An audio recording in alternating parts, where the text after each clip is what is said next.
Sa tingin kaya natin tatakbo kaya si Leni sa 2028 para labanan si Sara Duterte? Ano kaya ang tsansang tatakbo uli si Vice President Leni Robredo, si dating Vice President Leni Robredo? Nagiging mainit yung usapin na yan mga kabunyog kasi kailangan bago matapos ang 2026, itong taon na ito, dapat magdesisyon na. Ha? Magdesisyon na. Lahat ng mga interviewong nakikita natin o napapanood natin, interview kay Laila de Lima, interview kay Frank Drilon, ah, yung mga leaders ng oposisyon, lahat sila nagsasabi, dapat ang oposisyon ngayon pa lang na 2026 ay mag-decide na sino ba talaga ang magiging pambato ng oposisyon. Si Leni ba? Si Bam? Si Risa? O sino? Dapat mag-decide na ngayong 2026. Hindi na pwede yung nakaraang elections ng 2022 na nag-decide si dating Vice President Leni Robredo. 2021, May 2022 yung elections tapos nag-decide si dating Vice President Leni Robredo noon. October 2021, yung mismong filing na ng Certificates of Candidacy. Kaya ayon kay dating Senate President Drilon, dapat mag-decide na ang oposisyon. Ngayon, lahat naman halos nagsasabi. Si Franklin Drilon, si Laila de Lima, lahat sila nagsasabi na ang pinakamalakas pa rin na pwedeng pambato ng oposisyon ay si dating Vice President Leni Robredo. Kung usapin ng ilalaban kay Sara Duterte, si Leni pa rin ang pinakamalakas. Kaya pinag-uusapan, ano ba talaga si Leni, tatakbo o hindi? O yun, ang sagot diyan ni Butch Abad, kasi in-interview din si dating Budget Secretary Butch Abad. Sabi ni dating Secretary Butch Abad, pagdating kay dating Vice President Leni Robredo, sa ngayon, hindi pa siya nagde-decide kung tatakbo. Hindi natin alam kung sa hinaharap o sa susunod na mga araw ay mag-decide siyang tatakbo. So ibig sabihin, parang si Leni Robredo sa ngayon, hindi nagsasabing tatakbo, hindi rin nagsasabing hindi. Kumbaga, kung ngayon, hindi pa siya nagsasabing tatakbo. Pero kung sa darating na araw, hindi rin natin alam kung tatakbo nga siya o hindi. So ang malinaw, wala pang desisyon si dating Vice President Leni Robredo. Maalala natin na nakaraang linggo, nag-meeting sila eh. Nagkita-kita yung mga leaders ng oposisyon. Nandun si BP Leni, nandun yung tatlong senador na incumbents ng oposisyon, si Kiko, si Bam, si Risa, nandun yung dalawang leader sa Kamara ng Akbayan, party list, si Chel Jokno, leader ng Mamayang Liberal, si Laila de Lima, at yung dalawang dating mga leaders ng Liberal Party, si Butch Abad at si Drilon. So nag-meeting sila.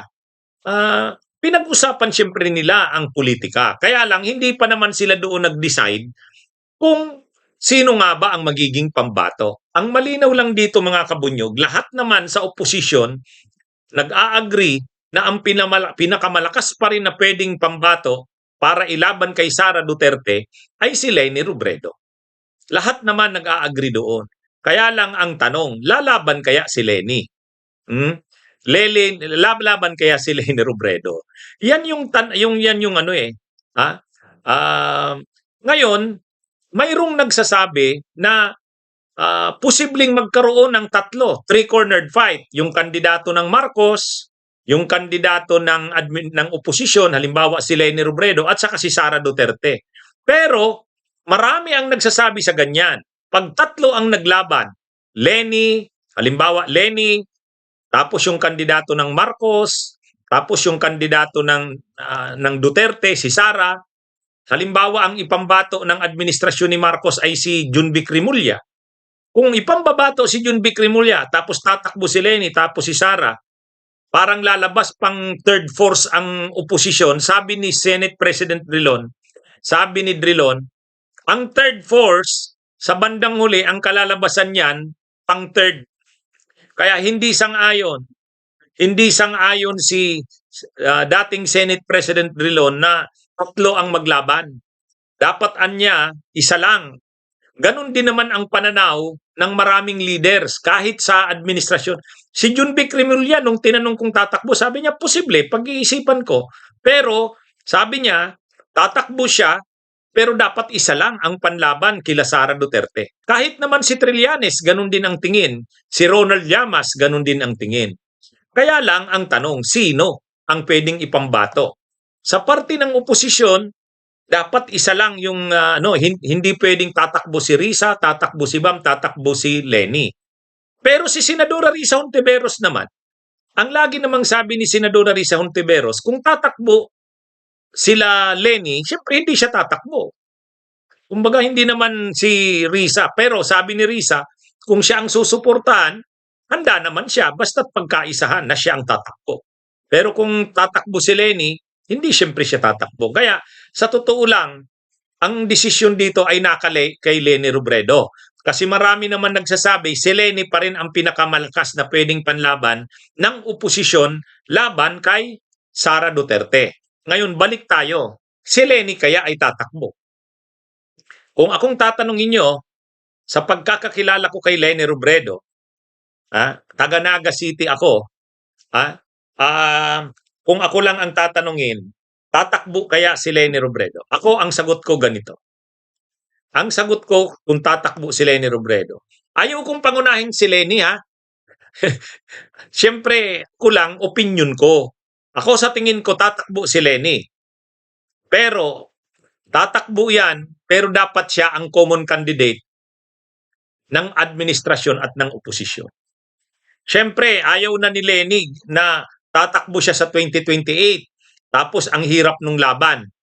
Siyempre, nakita niya na yung hirap ng laban noong 2022. Kumbaga, nakita niya, mabigat ang laban. Totoo, sinuportahan siya ng tao. Siyempre, grabe yung sakripisyo ng tao. Pero hindi sasapat yun para manalo siya. Siyempre, yung politika natin, politika ng pera, politika ng makinarya, politika ng mga trapong politiko. Kaya, kung sa suporta lang ng tao, walang duda doon. Malakas ang naging suporta kay Lenny. Pero pag gumalaw na kasi ang trapo na politika, yung mga traditional na politiko, ang hirap ng laban. Alam ni Lenny yan. Kaya, kung lalaban siya, tapos ang susuporta sa kanya ay yung oposisyon, tapos may pambato din ang administrasyon, tapos si Sara Duterte, sa tingin ko hindi lalaban si Lenny. Pero kung pagkakaisahan siya ng oposisyon at saka ng administrasyon, halimbawa, siya ang kandidato ng oposisyon, tapos i-a-adapt siya ng administrasyon laban kay Sara Duterte, sa tingin ko lalaban si Lenny. Ako lang, ha? Kayo, ano tingin nyo? Mga kabunyog. Kasi si Lenny, ano yan ibang klaseng politiko yan. Ngayon, dati naman sigurista talaga yan. Kaya nga ang tagal niya bago nagdesisyon noong 2022. Pero ngayon, lalong magiging sigurista yan. Pangalawang laban niya na ito sa presidente, magpapasiguro siya. Hindi siya lalaban kung hindi sigurado ang laban. Paano siya makakasiguro? Kailangan ang suporta sa kanya malakas. Ibig sabihin, talagang itutulak ng lahat ng kampo halos na siya ang ilaban kay Sara Duterte. Pagka ganun, sa tingin ko, lalaban yan. Ako lang, ano sa tingin nyo? Ano lang yan? Ayaw kong gamitin yung term na nagpapakipot, pero gusto niya maniguro. Kung halimbawa, siya ang piliin ng oposisyon, ng mga pinklawan, pagkatapos, ang administrasyon ay mag-commit na susuportahan din siya. Kahit magpi-feed lang ang administrasyon ng vice, pero pagdating sa presidente, siya ang i-a-adapt ng administrasyon. Ibig sabihin, common na candidate ng administrasyon at saka ng oposisyon. Pagkakaisahan siya para itulak laban kay Sara, lalaban yan si Leni Robredo. Ako lang, ganun ang tingin ko dyan. Siyempre, mabigat na tong laban na ito ng 2028. Hindi na siya lalaban na ang hirap ng laban. Kasi nakita niya na yan sa laban ng 2022. Wala namang problema sa support ng tao. Nakita niya yan. Nakita niya rin yung hirap ng suporta sa kanya ng tao. At yung kaya lang, alam niya na kahit may suporta ang tao, pag gumalaw ang bulok na politika, mahirap. Hindi pa handa ang ating politika sa malinis na politika. Kaya kung malinis lang ang laban niya, at tayo, yung mga pinklawan na naman ang susuporta lang sa kanya, sa tingin ko, hindi tatakbo si Leni. Pero kung ang oposisyon ay siya ang pagkaisahan, pagkatapos ang administrasyon ay siya rin ang susuportahan para lang matalo si Leni, ay si Sara, lalaban yan si Leni Robredo. Ano sa tingin nyo? Oh, si Rosana Narumi sabi niya, yes, attorney, that is what we are praying. Kaya, ano yan? Kasi kung hindi siya interesadong lumaban, ngayon pa lang, magsasabi na yan na hindi. Ha? Kung sa tingin ni Leni Robredo ayaw niya talaga, ngayon pa lang magsasabi na siya. Bakit? Para makapaghanda ng oposisyon. Kung siya ang tatanungin, ayaw niya na sa nasyonal kasi masyado nang magulo. Pangalawa, mas marami siyang gustong gawin sa Naga City. Pero, siyempre, pag tinulak siya, pag tinulak siya at nakita niyang marami ang nagtutulak, parang lahat na halos nagtutulak sa kanya, pati yung kampo ng Marcos, yung administrasyon, siya pa rin ang susuportahan, pati yung mga pinklawan, siya pa rin ang itutulak, sa tingin ko magbubukas yan si Leni. Kasi yung ganong senaryo na ibig sabihin siya na yung pinagkakaisahan, siya na yung tinutulak na panlaban kay Sara. O, kumbaga pagka ganyan, nakakasigurado na siya. Ang lakas na niya yan. O, kumbaga may makinarya siya. O, ano ang makinarya? Yung makinarya ng administrasyon.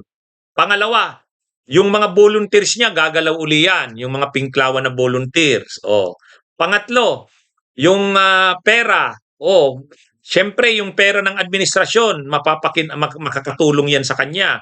Pangatlo, yung mga volunteers na hindi naman kailangan bayaran, tutulong uli yan para lang matalo si Sara. Kumbaga siya yung magiging rallying para matalo si Sara. Yun yung sa tingin ko lang, pagka ganyan ba, ayawan pa ba yan ni Leni Robredo? Kaya lang ang problema lang talaga si Trillanes, gusto niya si Risa eh. Sa totoo lang naman talaga, kung gusto natin ng palaban na kandidato, talagang lalaban ng todo, si Risa Hontiveros.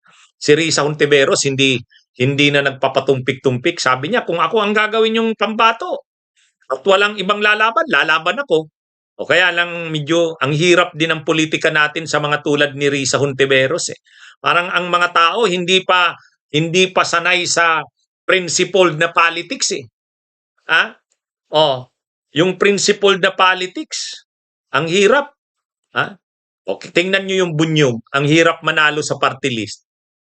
Sabi nga ng mga kasamahan ko sa Bunyog, attorney, magpakatrapo na rin kasi tayo sa Bunyog. Masyado kasi tayong matibay ang prinsipyo. Ang hirap manalo pag prinsipyado ang laban. Sabi ko, hayaan nyo lang. Kung hindi tayo manalo dahil sa prinsipyo natin, ay okay lang yun. Kaysa naman sa ibenta natin ang prinsipyo natin, magpakatrapo tayo para lang manalo, wag na. Di ba? Kaya mga kabunyog, mga kababayan, ang politika kasi ni Risa Hontiveros at saka ng Bunyog pareho eh. Si Risa Hontiveros at saka ang Bunyog ay pareho ang paninindigan. Kaya lang, ang hirap pa ng politika natin. Sa mga tulad ni Risa at sa tulad ng Bunyog, ang hirap pa. Kaya nga, mukhang si Leni Robredo pa rin ang pinakamalakas na pambato ng oposisyon. Kaya lang, si Leni naman, hindi pa nagdi-decide eh. Hindi pa nagdi-decide. Ako sa tingin ko, ang hinihintay niyan, yung kasiguraduhan. Siya ba ang itinutulak na panlaban ng oposisyon at ng admin?